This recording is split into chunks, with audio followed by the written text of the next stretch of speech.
একটি সাধারণ লাঠি, একজন মুসাফিরের হাতে ধরা। মরুভূমির নীরব বাতাসে দুলছে সে লাঠি।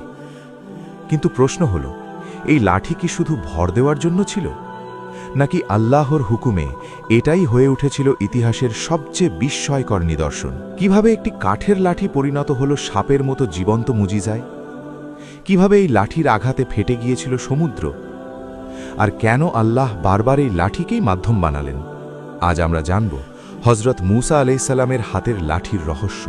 হজরত মুসা আলাইহিসসালাম ইসলামের অন্যতম শ্রেষ্ঠ নবী। কোরআনে তার নাম সবচেয়ে বেশি উল্লেখিত হয়েছে।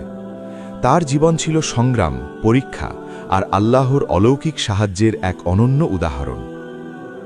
এই জীবনের কেন্দ্রবিন্দুতে ছিল একটি সাধারণ লাঠি, কিন্তু সেই লাঠিই হয়ে উঠেছিল আল্লাহর কুদরতের প্রতীক। এই লাঠির মাধ্যমে আল্লাহ তাআলা প্রকাশ করেছিলেন তার শক্তি সীমাহীন, আর বান্দা যতই দুর্বল হোক, আল্লাহ চাইলে তাকেই বানাতে পারেন ইতিহাসের পরিবর্তনের মাধ্যম। চলুন ফিরে যাই সেই প্রাচীন মিশরে। মুসা আলাইহিসসালাম তখন মাদিয়ানে। তিনি পশুচারণ করতেন। হাতে থাকত একটি লাঠি। এই লাঠি ছিল তার দৈনন্দিন সঙ্গী।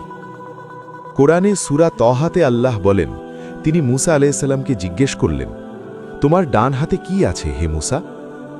মুসা আলাইহিসসালাম বললেন, এটা আমার লাঠি, আমি এর উপর ভর দিই। এর সাহায্যে গাছের পাতা ঝরাই আমার পশুর জন্য, এবং এতে আমার আরও অনেক উপকার আছে। একটি সাধারণ উত্তর, একটি সাধারণ বস্তু। কিন্তু এরপর আল্লাহ বললেন, এটা নিক্ষেপ করো হে মুসা। তিনি নিক্ষেপ করলেন।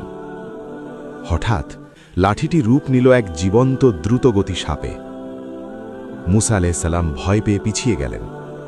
আল্লাহ বললেন, ভয় পেও না, ধরে ফেলো এটাকে। তিনি ধরলেন, আর সেটি আবার হয়ে গেল আগের সেই সাধারণ লাঠি। এই ছিল প্রথম প্রকাশ। এই লাঠি আর সাধারণ রইল না।